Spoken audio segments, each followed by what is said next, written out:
हमारे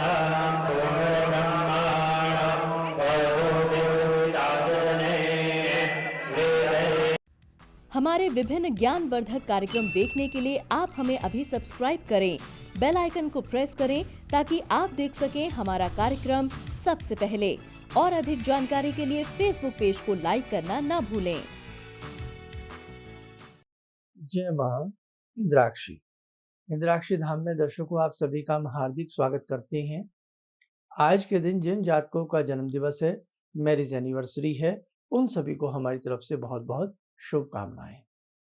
आज हम बात करेंगे शनिदेव के बारे में।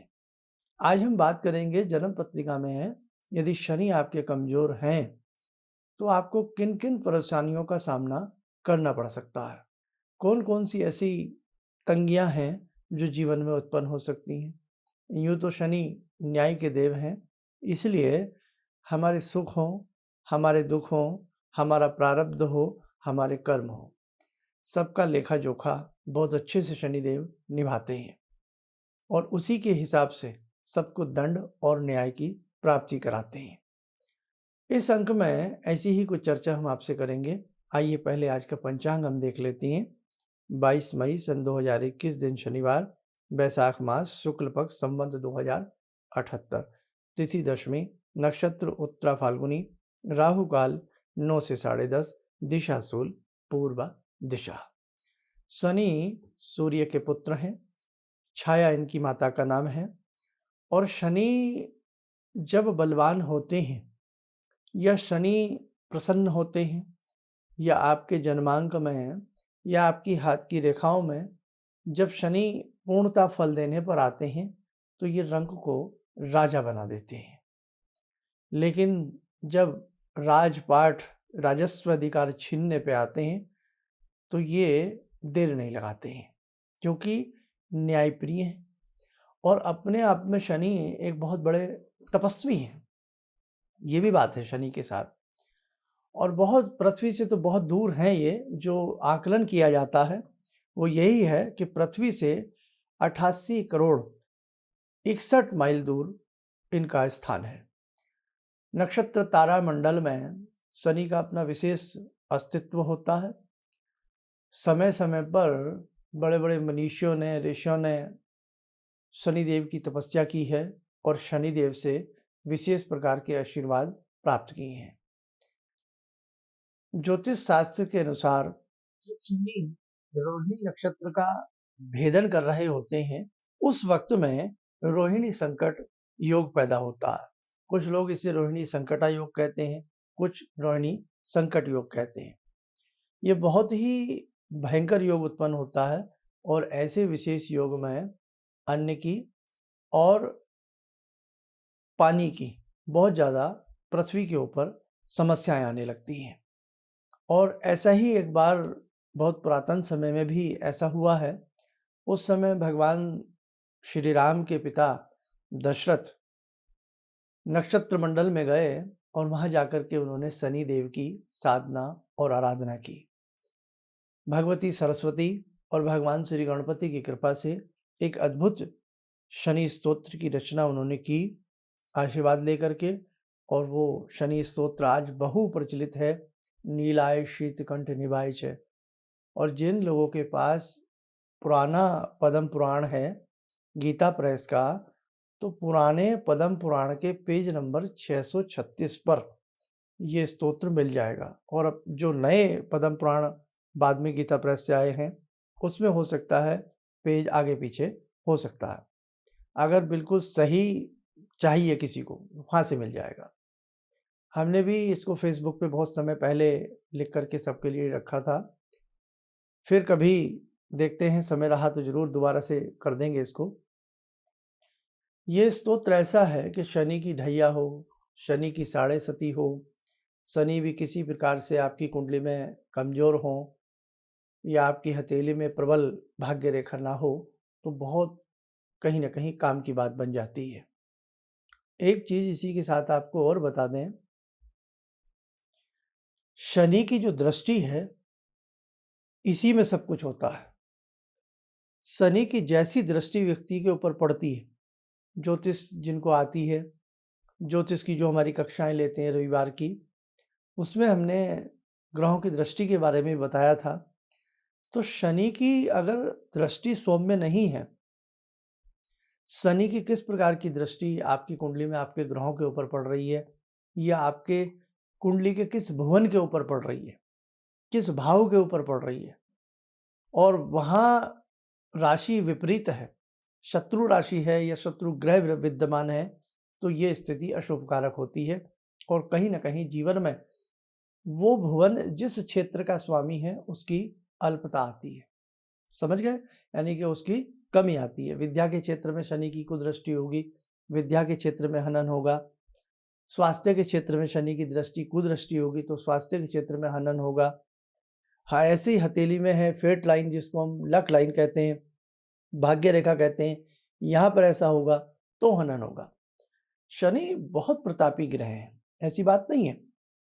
समय समय पर बहुत लोगों की कुंडली में ऐसा शनि का योग रहा है और बहुत लोगों ने बड़ा उच्चतम स्थान भी प्राप्त किया है, और कहीं ना कहीं उच्च से नीचे भी जमीन पर आ गिरे हैं। इसमें आपको एक चीज और बताएं, अनेकों रोगों के ऊपर भी शनि का आधिपत्य है। लंग्स की बीमारी, सांस की तकलीफ बुध की भी है, चंद्रमा की भी है और शनि की भी है। गैस बनना, गैस की समस्या रहना, स्नायुओं के ऊपर प्रभाव रहना, बहुत सारी चीजों के ऊपर शनि का आधिपत्य रहता है। बुढ़ापा, इसमें भी शनि का आधिपत्य रहता है। और बहुत ऐसे व्यापार हैं जो लोहे से संबंधित हैं, खनिज से संबंधित हैं, पत्थर से संबंधित हैं और तेल से संबंधित हैं, मजदूरी व्यवसाय से संबंधित हैं, कोर्ट कचहरी मुकदमा, और यहाँ तक कि भाई राजनेता नेता, इस प्रकार की बहुत सारी चीज़ों से जुड़े शनि हैं। सत्ता का सुख दिलाने वाले शनि ग्रह हैं और सत्ता से पदच्युत करने वाले ग्रह भी शनि हैं, ये ध्यान रखें आप। इसलिए शनि की कृपा की दृष्टि सबको चाहिए। अब आपकी कुंडली में शनि कैसे हैं, ये तो आपको देखो किसी मर्मज्ञ को दिखाना ही पड़ेगा। शनि की ढैया, साढ़े सती, या शनि की महादशा, शनि की अंतरदशा, किस प्रकार के योग में आप आ रहे हैं, ये सारी बातें जाननी पड़ेंगी। जिनके पास कुंडली नहीं है, हाथ की रेखाओं का सर्वे कराना पड़ेगा, यानी कि दिखाना पड़ेगा कि हाथ की रेखाओं में आपके शनि किस प्रकार के हैं। आया समझ में? लेकिन कुल मिलाकर के कुछ ऐसी मोटी मोटी बातें निकल कर के आती हैं जहां से स्पष्ट पता लग जाएगा कि आपके शनि शुभ नहीं है। आप लोहे का व्यापार करते हैं, नहीं चल रहा है।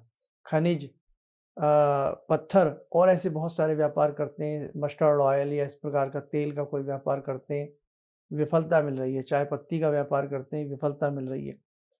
कोर्ट कचहरी से जुड़ा आपका कोई कार्य है, विफलता मिल रही है।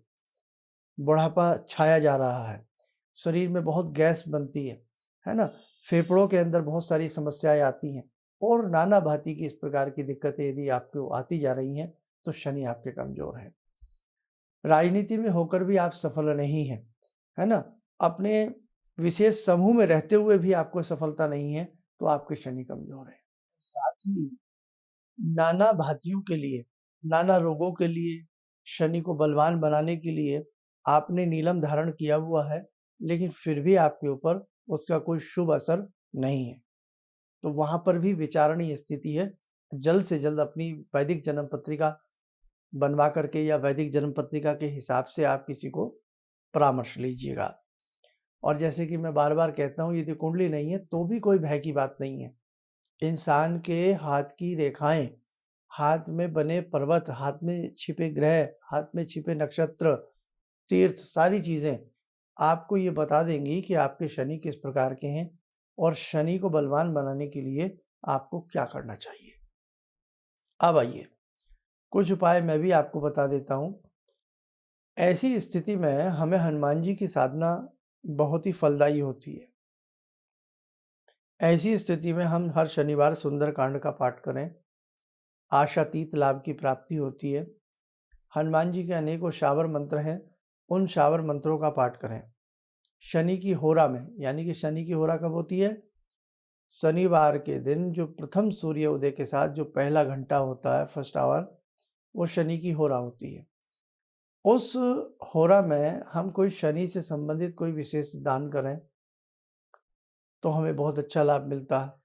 और इसी के साथ साथ हम चाय पत्ती, काला कपड़ा, कंबल या कोई लोहे से संबंधित सामान कोई भी किसी धर्म क्षेत्र में हम देवें, उससे भी हमें विशेष प्रकार का लाभ मिलेगा। शनि के बीजात्मक मंत्र हैं ओम शम शनिश्चराय नमः, इन्हें पढ़ने से भी हमें विशेष लाभ मिलेगा। साथ ही हमने शनि का जो विशेष स्तोत्र आपको बताया है, उस स्तोत्र का भी यदि आप पाठ करते हैं, नीलाय शीतकंठ निभाय, हर शनिवार नियम बना लीजिएगा कि इस स्तोत्र के आप 11 पाठ करें। ऐसा 11 शनिवार तक करें और हर शनिवार पीपल को सींच के आएँ। पीपल के मूल में मीठा जल, उसमें 1-2 लौंग मिला लें, काला तिल डाल लें, गंगा जल डाल लें, थोड़ा कच्चा दूध डाल लें। घर से शनय नमः बोलते हुए जाएँ, पीपल के मूल में चढ़ाएँ, शनय नमः बोलते हुए घर आएँ। हो सके संभव हो तो सरसों के तेल का दीप भी जला दें 11 शनिवार, और 11 ही पाठ इस शनि स्तोत्र के करें, या शनि की किसी भी बीज मंत्र के 11 माला करें। रुद्राक्ष की माला ले सकते हैं, कोई भय नहीं, कोई डर नहीं है। आप देख लेना कि शनि की साढ़े सती हो, शनि की ढैया हो, कुपित शनि हो, बलवान ना हो, नीच राशि में हो। मेष राशि के शनि नीच के होते हैं और तुला राशि के शनि उच्च के होते हैं। मकर राशि के और मीन राशि के शनि, जो मकर राशि के और कुंभ राशि के जो शनि होते हैं, वो अपनी स्वयं राशि के होते हैं, उनके ऊपर शनि का आधिपत्य होता है। 12 राशियों में 2 राशियां शनि को प्राप्त होती हैं, मकर और कुंभ। दोनों के इनके ये ऑनर होते हैं, एक तरह से उनके स्वामी होते हैं। अब इसके लिए हम त्रिधातु का छल्ला भी आपको बताते हैं। त्रिधातु का छल्ला विशेष नक्षत्र में, शनि के विशेष नक्षत्र में, या शनिवार को पुष्य नक्षत्र पड़ जाए, ठीक दिन के 12 बजे शनि का बीजात्मक मंत्र पढ़ते हुए मध्यमा उंगली में त्रिधातु का छल्ला पहनने से भी विशेष प्रकार के लाभ मिलते हैं। इसके लिए बहुत लोग हमने देखे हैं, काला कोयला अपने वजन के बराबर पानी में डालते हैं। हम मना करते हैं, ऐसा कदापि ना करें, यह हानिकारक होगा। बहुत लोग घोड़े की नाल का छल्ला पहनने का प्रयास करते हैं, इसके बारे में हम सख्त मना करते हैं, ऐसा कदापि ना करें। क्यों? क्योंकि जहाँ शास्त्र में ये लिखा है कि काला घोड़ा हो और उसके पाँव की अगले वाले पाँव के, राइट पाँव का, यानी कि सीधे पाँव का जो चंद्राकार की खुरी लगी होती है, वो स्वतः नेचुरल अपने आप निकल कर के गिर जाए, फिर विशेष विधि से उसका छल्ला बनवाए, पहने तो लाभ करता है। लेकिन अब क्या करते हैं, अब व्यापार हो गया है, अब उसको ज़बरदस्ती निकाला जाता है। काले घोड़े वाला कहीं ना कहीं खड़ा होता है, उसे भी पता है कि कोई ना कोई बेवकूफ़ आएगा और मुझे 500,000 रुपये देगा, और वो जानबूझ करके लगाई होती है, आराम से निकाल के दे देता है। आपके पलक झपकते ही, आपके जाते ही फिर वो दूसरी लगा देता है। इसका ज़ीरो असर भी नहीं आएगा, आपको नुकसान होगा। एक होल में बार बार वो कील ठोकता है, घोड़े को उससे वेदना होती है। तो क्या ऐसा किसी को कष्ट दे करके आप सोचते हैं शनि प्रसन्न हो जाएंगे? आपको लगता है, मुझे नहीं लगता है, बल्कि शनि नाराज होंगे। तो काले घोड़े की नाल का छल्ला कदापि पहनने का प्रयास ना किया करें। ये कोई बात, हाँ, कभी भाग्य से आप कहीं सड़क पे हैं, किसी स्थान पे हैं, आपको दिख रहा है काला घोड़ा भागा जा रहा है, अपने आप उसकी कोई निकल करके गिर जाए, तो वो माननीय होती है, अदरवाइज बिल्कुल नहीं। अंधविश्वास में जीवन जीना छोड़ दीजिएगा आप। ऐसे ही किसी की किस्मत नहीं खुलती है भाई साहब, भगवान देखते हैं कब किसको क्या मिलना होता है। कितना भी खोद लीजिए गड्ढा, कई बार पानी नहीं निकलता, और कई बार झरने अपने आप फूट पड़ते हैं। समझिए आप, जब भाग्य में नहीं होता है तो सामने पड़ा हुआ धन भी मिट्टी नजर आता है, और जब मिलना होता है तो वो अपने आप मिल जाता है। तो इसीलिए कुछ चीज़ें हमें हालात पर छोड़ देनी चाहिए, उनके लिए बहुत बेकार का प्रयास नहीं करना चाहिए। अब देखो, शनि से संबंधित एक चीज़ और है कि पीपल के पेड़ अक्सर लगाने चाहिए। पीपल के पौधे जल के किनारे कहीं भी जो अक्सर लगाता रहता है, उससे भी शनि प्रसन्न बने रहते हैं। जांडी का वृक्ष है ना, जांडी भी इसको कहते हैं, जांडी का वही वृक्ष है ये। इसे जांडी को दूसरा नाम क्या है जांडी का? शमी। आपने सुना होगा, शमी तो सुना होगा। हालात ये हैं, लोगों ने छोटे छोटे गमलों में शनि के पौधे घर में ही रख लिए हैं। शमी के पौधे, शनि के पौधे कह लो, शमी के कह लो, एक ही बात है। शमी का पौधा घर में नहीं रखना चाहिए, आप ध्यान रखें। बाकी आपकी इच्छा है, तर्क वितर्क मेरे पास नहीं है, मैं हाँ या ना एक ही बात जानता हूँ। शनि की जो पूजा होती है, शनि की मूर्ति भी घर में नहीं रखी जाती है, आपको अच्छे से पता है। इसीलिए पीपल का पेड़ भी घर में नहीं लगाते हैं, उस पे कोई पूजा नहीं की जाती है। ये सब चीज़ें जहाँ जिसका जो महत्व है वो वहीं पे उसे लगाइए, वहीं पे उसकी पूजा करिए, तो सार्थकता नज़र आती है। इसलिए ये नहीं है कि छोटे से गमले में 4 पत्ते निकले हुए आपने शमी का पौधा लगा लिया, आप सोचें कि शनि आकर के यहाँ नाचेंगे, आपको वरदान देंगे, ये होने वाला नहीं है। इसलिए शास्त्र कहता है बड़ा विशाल पेड़ हो शमी का, उस शमी की छत्र छाया में बैठ करके आप पूजा करेंगे तो आपको लाभ मिलेगा, समझे? ऐसे नहीं, अंधविश्वासों में आजकल हम बहुत जी रहे हैं, कोई भी कुछ भी बोल देता है आके, बस उसी बात को हम मानने लग जाते हैं। हम मेहनत नहीं करते कुछ, हम अपने आप शास्त्रों को पढ़ने की कोशिश नहीं करते, कोई भी कुछ भी कह देता है। देखो प्लीज़ मेरी बात का बुरा मत मानिए, ये मैं बहुत सारी चीज़ें किसके लिए बोलता हूँ, बहुत लोगों का मुझे झेलना पड़ता है, किस लिए? आपके लिए, क्योंकि आपको सच बताना, तो सच बताना बहुत ज़रूरी है और सच बताने के लिए हमें बहुत सारी कटु बातें भी झेलनी पड़ती हैं, लेकिन हमें उनकी कोई परवाह नहीं है, बस आप तक सही जानकारी पहुंच जाए, ये हमारा लक्ष्य होता है।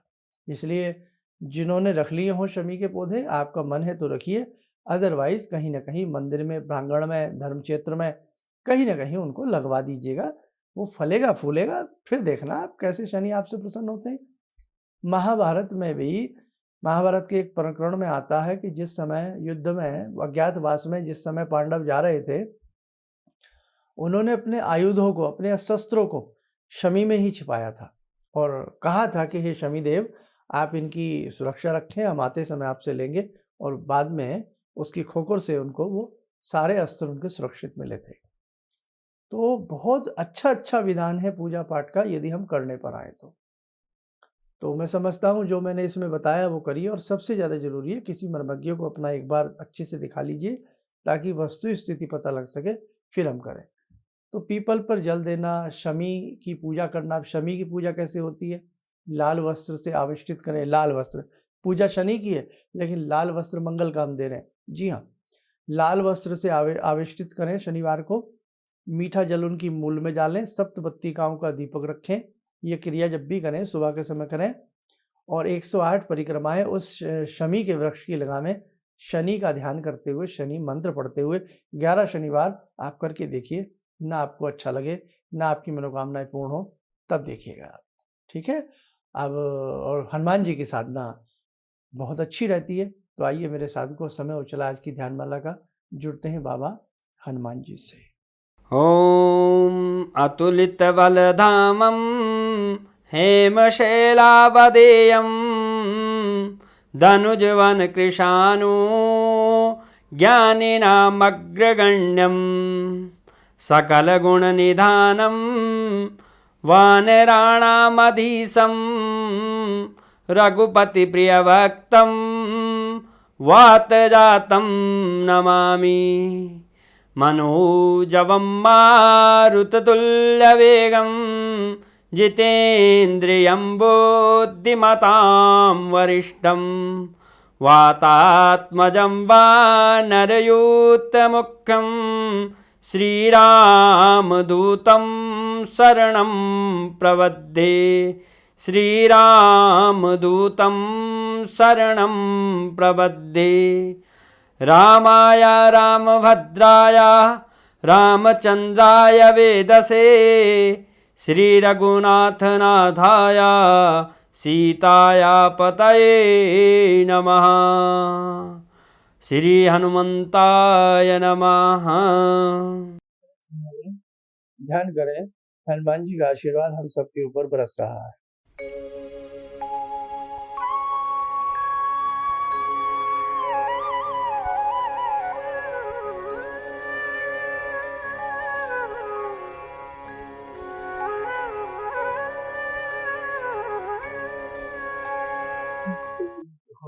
सामान्य हो जाए।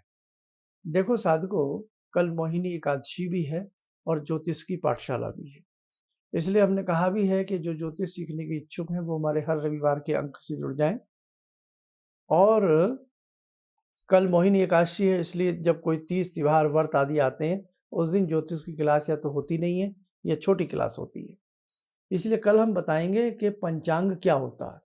आपने बहुत नाम सुना होगा ना। अब देखो भाई, जिनको सब कुछ आता है हम बात उनकी नहीं करते हैं, जो केवल ज्योतिष में अभी कदम रख रहे हैं, सीख रहे हैं, हम उन छात्रों की बात आपसे करते हैं। तो कल दोनों ही बातों के बारे में हम आपको बताएंगे। दूसरी बात, जैसे आज शनि का ये एपिसोड है, तो ऐसी बहुत सारी जानकारियां आपको हमारे विशेष कार्यक्रम से मिलती रहती हैं। उसमें हम आपसे यही कहेंगे कि आपके जो अपने परिचित हैं, जानकार हैं, उनको कई बार आपको जब मन हो, मन अच्छा हो, अच्छे मन से सारे कार्य होते हैं, तो ज़रूर बताया करें कि यूट्यूब पर प्रोफेसर धर्मेंद्र शर्मा, PROF धर्मेंद्र शर्मा लिखें या पंडित धर्मेंद्र शर्मा लिखें और वो हमारे कार्यक्रम सुना करें। हमारे नाम से ही ये चैनल है। सुनेंगे तो कहीं ना कहीं आपके मित्रों को भी, आपके अपने जानकारों को भी कुछ ना कुछ नई जानकारी अवश्य प्राप्त होगी। इन्हीं शब्दों के साथ हम अपनी वाणी को विराम देते हैं। जय मां इंद्राक्षी। जहाँ तक मेरा व्यक्तिगत अनुभव रहा है, मैं फर्श पर पढ़ा था, आज गुरुजी की कृपा से अर्श पर हूँ। गुरुजी ने एक मंत्र मैं जब पहली बार मिला था तो मैं ऐसी परिस्थिति में गिरा हुआ था कि मेरे को ये लगता था कि मैं जिधर भी जाऊँ मेरे तरफ एक तरफ कुआं एक तरफ खाई वाली स्थिति मेरे साथ थी। और गुरुजी ने वहाँ उस वक्त तो मेरे को 2 मंत्र दिया कि इसका आप पाठ शुरू करो, और 2 दान की सामग्री बताई थी और उसको मैंने शुरू किया। और उसके बाद से उस वक्त से लेकर आज तक मैं फिर जिस स्थिति में था वो पीछे मुड़कर मैंने नहीं देखा। किसी भी समस्या के समाधान के लिए मिले प्रसिद्ध हस्तरेखा एवं वास्तु विशेषज्ञ प्रोफेसर धर्मेंद्र शर्मा जी से। नोट: शिविर में भाग लेने हेतु एवं व्यक्तिगत रूप से मिलने के लिए कॉल करने का समय सुबह 10 बजे से शाम 6 बजे तक। हमारे विभिन्न ज्ञानवर्धक कार्यक्रम देखने के लिए आप हमें अभी सब्सक्राइब करें, बेल आइकन को प्रेस करें ताकि आप देख सकें हमारा कार्यक्रम सबसे पहले। और अधिक जानकारी के लिए फेसबुक पेज को लाइक करना न भूलें।